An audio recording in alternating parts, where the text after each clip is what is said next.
I'm going to share a story of my patient who visited me with a history of shoulder pain for the past 7 months or so. She's in her mid 40s. She's having high BMI, having diabetes for the past 5 years, thyroid for the past 3 years, and having borderline hypertension. That's her metabolic status. The pain was gradual in onset. She thought the pain is due to some physical stress or something, and she waited and watched, thinking that the pain will go away, but the pain never went away. Rather, the pain got increased. The night pain was getting higher and higher. It was disturbing her sleep so much. Even the day-to-day activities was getting difficult and difficult, especially when she was trying to do the overhead activities. She gets some sharp shooting pain, getting her hand behind her head, getting her hand behind the small of the back, were all getting difficult. Even basic cooking is getting difficult. So she thought that she has to meet a doctor.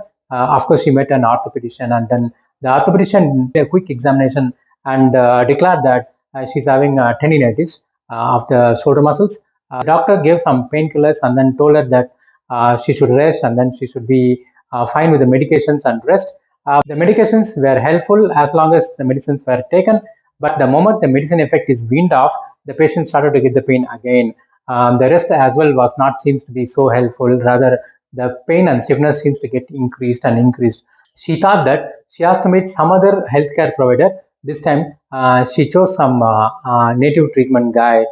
We call that as naughty treatment or countryside treatment.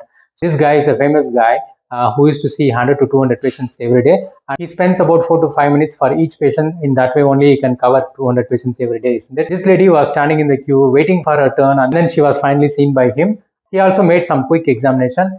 He started treating her by slowly lifting her shoulder like that to the end range, and then he made a quick jerky movement this way and quick jerky movement this way, so that he thought that he will break the stiffness of the shoulder. Rather, the patient was having severe pain, agonizingly difficult to tolerate. She almost like collapsed on the floor. And then after 3 or 4 minutes, she regained herself, and then she was complaining the pain was so severe with that maneuver. The native healthcare provider said that okay, it's normal, and then he applied some oil, put a coin over the shoulder, and put a plaster. We call that as a belladonna plaster, which is one of the oldest form of plaster for any sort of pain. So he put that, and then he said that no, with this she'll be fine. Here the patient was not given any explanation of what to be done at home and why the patient got this problem. He just said that she has to meet him another 2 or 3 times to get full recovery.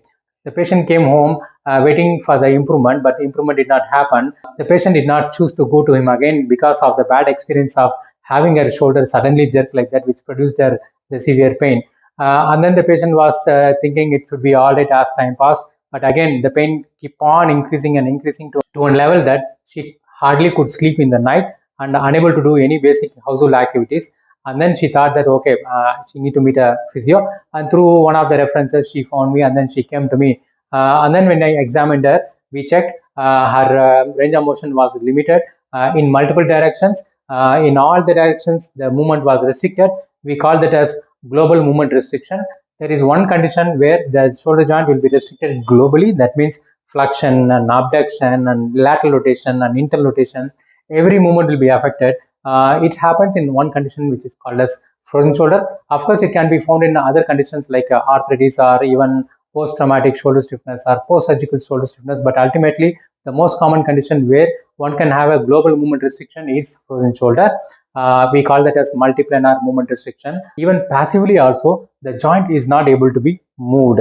So both active and passive movement are restricted. So that is one more characteristics of frozen shoulder. This lady finally got a diagnosis by us. She was having a frozen shoulder, which is a problem of metabolic in nature, which gradually progresses over a period of time, and then the joint will become stiff and movement will get restricted, and that will become pain during night and pain during the normal day-to-day activities. Ever since she got the shoulder pain 7 months back, she was having this condition. Frozen shoulder will gradually worsen. First 1 month, nobody knows that the shoulder is getting freezed. At some point, it starts producing the night pain. That's when these people go to the doctor. The orthopedician who previously diagnosed her as a tendinitis, which is a wrong diagnosis, because in tendinitis, the range of motion will be almost full. Only the eccentric contraction will be restricted. So typically these patients will be able to raise maybe with pain, but when they descend, they have to descend with a drop. So with the pain. So eccentric contraction or the eccentric control will be at fault when there is a tendinitis. Some orthopedicians or doctors can make wrong diagnosis because of their busy schedule or because of lack of clear-cut examination. They end up doing a wrong diagnosis. So the problem is in multiple level. Number one problem, the patient herself is having metabolically poor health. The patient being obese and having diabetes and BP and thyroid, this itself is a good indicator of poor metabolic health, which is going to give a conducive environment to develop a frozen shoulder. So the frozen shoulder is actually a metabolic problem which affects the joint. It's not a primary joint problem which starts in the joint. It's a primary metabolic problem which is there in the blood, in the biology that affects the joint. So in this case, the poor metabolism is the fundamental reason for developing frozen shoulder. That is the first problem.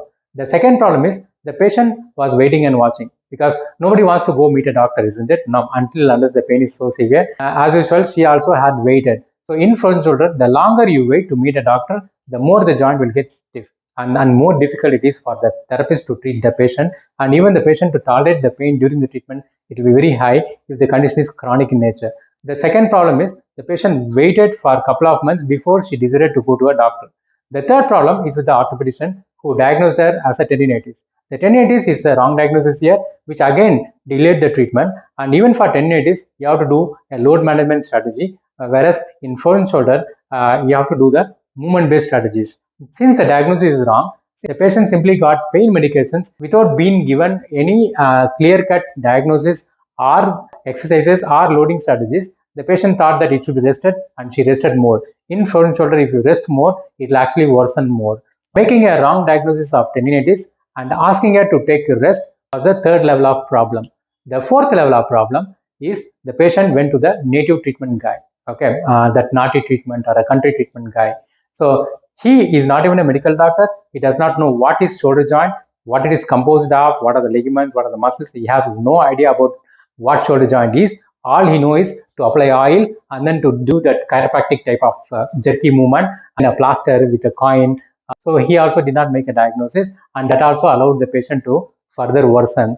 And then finally the patient came to us because we do specific treatment for frozen shoulder. We were able to help her now. But the next level of problem can lie with physiotherapist also. So any physiotherapist who deal with frozen shoulder, they largely treat the patient by modality-based treatment or a simple pendula type of exercises without really engaging the joint to the end range in multiple planes. So in frozen shoulder, if the patient have to get improved, movement are the only way to improve the range. Only if the range increases, the pain will reduces. If you think that modality will improve the range, no modality will improve the range, no heat pack, no cold pack will improve the range, maybe the patient will feel comfortable, but the pain will never go away. The range will rather be limited only. I'm not sure how many physiotherapists out there are dealing with frozen shoulder with this kind of movement-based strategy alone.